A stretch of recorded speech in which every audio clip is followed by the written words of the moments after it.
Hi guys! Thanks for tuning in back to another video. Today we are going to look at how to find a job in Canada from outside of Canada, coming right up.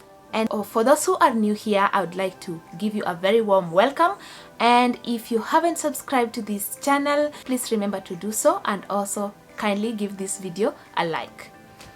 So, the truth of the matter is that finding a job when you are outside of Canada is not going to be very easy, because jobs in Canada are very competitive. Of course, so many people are looking for ways to immigrate or become permanent residents, or there are also people that are already in Canada that are looking for these jobs. But at the end of the day, people get hired every day, even from outside of Canada. So what is it that they are doing differently for them to be able to get those job contracts, or for them to be able to attract the attention of potential employers? Mark you, so many of these provincial nominee programs require that a candidate has a job offer before they can qualify to be nominated by most of these provinces. And yet in every 2 weeks we find that people get invitations to apply under the express entry as provincial nominees. That is to tell you that of course it is possible to get a job from outside of Canada, but there are a few things that you need to put into consideration for you to even get a chance for that interview, or for you to even nail that job. So point number one is that you need to check that you meet the eligibility criteria for the particular job that you are applying for. Nobody is going to hire you out of pity, or no. So many jobs have more than enough candidates eyeing that particular job, unless of course you are in an in-demand profession that doesn't have so many people with the qualifications or the expertise to perform that particular job. Otherwise, if you are talking about jobs like for nannies, or these other jobs like maybe customer service, or jobs in the hospitality industry, or even administrative jobs, then these jobs are really very competitive, and you have to make sure that you meet at least the minimum eligibility criteria for you to even be considered for that job. So there is something very important to note when it comes to jobs in Canada. There are those jobs that are LMIA supported, which means that for an employer to hire a candidate from outside of Canada, then they need to obtain like a labor market impact assessment for that job. And that means that the employer has to prove that there is no Canadian citizen or permanent resident that is fit to take up that job. And it's also very expensive. And that is one of the reasons why most of the employers in Canada avoid hiring candidates from outside of Canada, because it's a big hassle and it is expensive. So if it's going to be easier for them to hire somebody that's already in Canada, then of course they are going to go for them. But if you're going to apply maybe for programs that are under the Atlantic Immigration Pilot Program, then those jobs are usually LMIA exempt. Like, the employers don't need to provide that labor market impact assessment. So of course Atlantic Immigration Pilot Program is something that we are going to look at in depth in another video, but it is another option, especially for those people that do not meet the eligibility criteria for express entry. But please take note that the nanny jobs and the caregiver jobs are LMIA exempt, and that is why it is possible for you to be hired from outside of Canada. People have been hired, and of course you can also be hired if you take note of the small details here and there that you need to pay attention to. Then it will really increase your chances of getting hired. And the most important thing is that for you to get a job in Canada, for you to even be considered for a job in Canada, is that your resume has to be in the Canadian format. And that is something that you need to do a thorough research on, because there are some things that you definitely need to avoid when you're preparing your resume. And this includes giving personal information in your resume, like your marital status or your religious affiliations. Because if an employer is going to hire you with a resume that looks like this, then it is going to appear that they are being discriminatory, or they something like that. So all Canadian employers do not want to see your personal information in your resume. All you need to put there is, of course, your full names and the job title that you're applying for, and your email address and your phone number. These other things you need to avoid. And you can check this site that is called Moving to Canada. I'll try to put a link in the description down below that is going to walk you through how to prepare a resume for Canada and the things that Canadian employers look at in your resume to find out if you are a qualified candidate or not. One thing, as I already mentioned in that another video, is that all jobs under the Canadian labor market are classified under National Occupation Classifications, or NOC. So for you to target a particular job, you need to have work experience, or you need to demonstrate that you have performed the job duties under that particular NOC code. And for that, you will also need to obtain reference letters from your previous employers, and that will help you to demonstrate that. And of course, in your resume, you will need to indicate or to demonstrate that of course you have performed those job duties for you to even be given a chance or a consideration.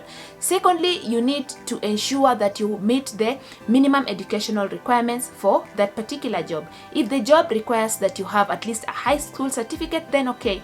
And if they require that you have at least 1 year post-secondary education, then you need to have that.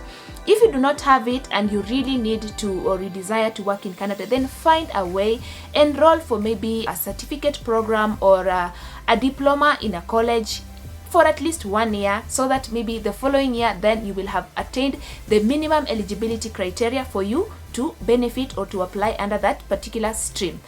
People have been asking me whether the people that are eyeing the nanny jobs or the caregiver jobs need to have the minimum educational requirements, and the answer is yes. And for you to demonstrate that you have the minimum educational requirements for a particular job, of course, you need to obtain an ECA report. If you're not familiar with that, I already posted a video on that just sometime this week, and I'm going to put a link somewhere on this video, and you can go and look at it and find out how you can obtain your own educational credentials assessment. And of course, I was talking about WES. So for any kind of job that you're going to do in Canada, you need to get that report. The ECA report will prove that your level of education is equivalent to that particular level of education in Canada. So yes, whether you're applying for nanny jobs or whether you're applying for caregiver jobs or for security, whatever kind of job, you need to obtain this ECA report before you start to job hunt. Thirdly is your English language requirements. Have you attained the minimum language requirements for that particular job that you want to apply for? If that job requires you to have maybe a band 7 or a band 6 or a band 5 in English, then you need to demonstrate that, and the only way that you can demonstrate that is of course taking the IELTS exam. So I'm speaking to all those people who are already going to these job sites and trying to apply for jobs, yet you have not taken time to obtain your ECA report, or you have not taken time to obtain your IELTS or English language certificate. So if you see that you've already met the eligibility criteria, you have the minimum level of education, and you think that you can perform well in English, then the first step that you need to do is obtain those documentations for you to become eligible. And also, most jobs will have other additional requirements, like let's say I'll use the example of nanny jobs the most because it's what so many people have been asking about. Maybe the job requires you to have a first aid training certificate or to have a CPR certificate. So if you're going to apply for that job and it clearly states that you need to have these documents, then what gives you the idea that the employer will engage you or will hire you if you do not have those documents? Yet they have clearly stated the rightful candidate for that job needs to have those documents. So if you do not have those, then of course invest into having a CPR certificate or obtaining first aid training and certification with a recognized institution for you to be eligible. Okay, so yeah, those are just a few things that I needed to mention. And of course, before I forget, do not be scammed. Just today in the morning, I've received a message from somebody who was telling me that, wow, I applied for a job in one of the sites, that the nanny.ca, and I have been engaged on WhatsApp, and they are telling me to send these documents, to send my CV, to send my copy of my passport, or blah blah blah. And then I was curious, like, okay, which agency is that? Okay, at least I wanted to take some interest and maybe see if that particular site can help other people. So I asked her, can you please send me screenshots of the conversation that you were having with these people? And to see that before they even do anything, they are asking you to send, I don't know, money to some bank account in Punjabi, India. please do not be deceived, do not be scammed by people that are making it seem that it's very easy for you to get a job in Canada. And for this job, it was like promising a cleaning job with a pay of $3,500. And of course, most jobs in Canada will not even quote the salary like that, because the jobs in Canada pay per hour. Like, at least if somebody is quoting like a certain amount of Canadian dollars per hour, that tries to seem believable. But if somebody is telling you that you're going to earn $3,500 per month for a cleaning job, and yet they have not even asked you if you have the your level of education. They have not bothered to ask you. They have not bothered to ask whether you have attained the minimum requirements for English.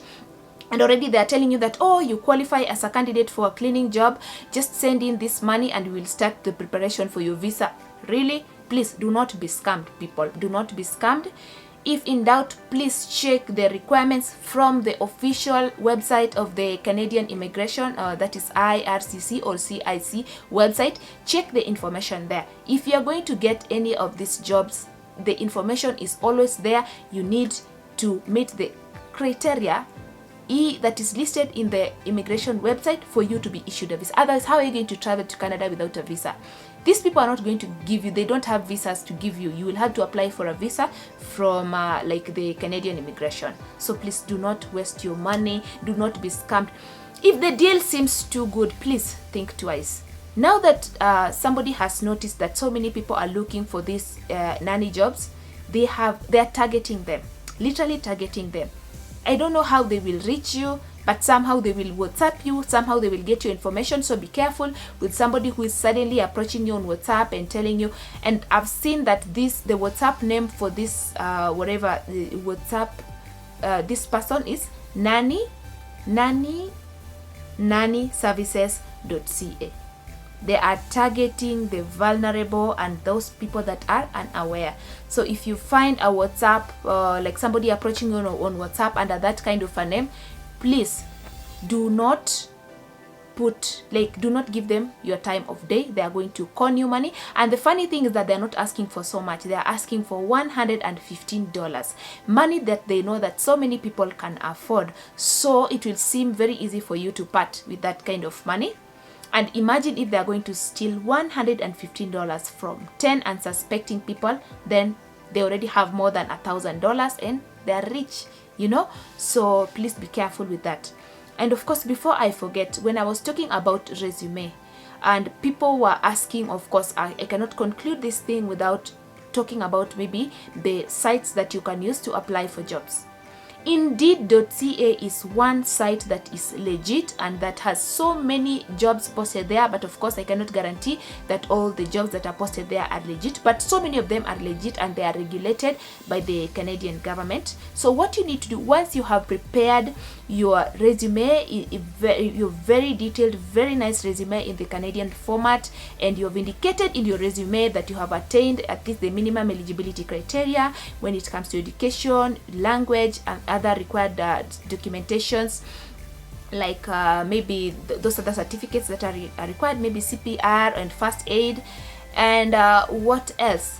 Then you can create an account on Indeed and indicate the kinds of jobs that you are looking for, so that either employers can find you themselves and somebody will just approach you. They will send you an email and they'll say, hi there, I found your resume on Indeed and I wanted to know whether you are interested in this job. And then from there you can now start communicating. If you click on and indicate that you are interested in that particular job, then they will start engaging you, and then from there they will tell you the next steps for you, maybe to get an interview and stuff like that. So Indeed is one site that I trust, that I have seen people using and getting jobs. So yeah, make sure to make use of that. Yes, and apart from the resume, also make sure that every job that you apply for, you include a cover letter. And do not use a generic resume for all the jobs that you are applying for, okay? Because you look at the requirements of that particular job, and then let your in your resume indicate that you have the work experience, or you have performed those job duties. So tailor every resume to the particular job that you're applying for, and also include a cover letter. Don't use a generic cover letter, and don't use a generic resume for every job that you are applying for. So sit down, create a very good resume, take your time, do not be in a hurry, and if you need somebody to assist you with that, then of course do that. If you need a professional to assist you with that, then of course do that, but make sure that you are making use of Google search and find out, you can just go to Google and Google maybe sample Canadian resume for nanny jobs, or sample Canadian resume for caregiver jobs, and then you can use the templates, or you can use the samples to help you prepare your own resume. Look at then don't just look at sample resume, look at the best sample resume for the particular field that you're applying for, and that is going to give you an idea of how your own resume is supposed to look like, or what points you are supposed to include in your resume to make it strike out. All the best. So all the best in your job search in Canada, and I hope you found this video helpful, and if you did, of course remember to give it a very big thumbs up, and I'll see you on another video.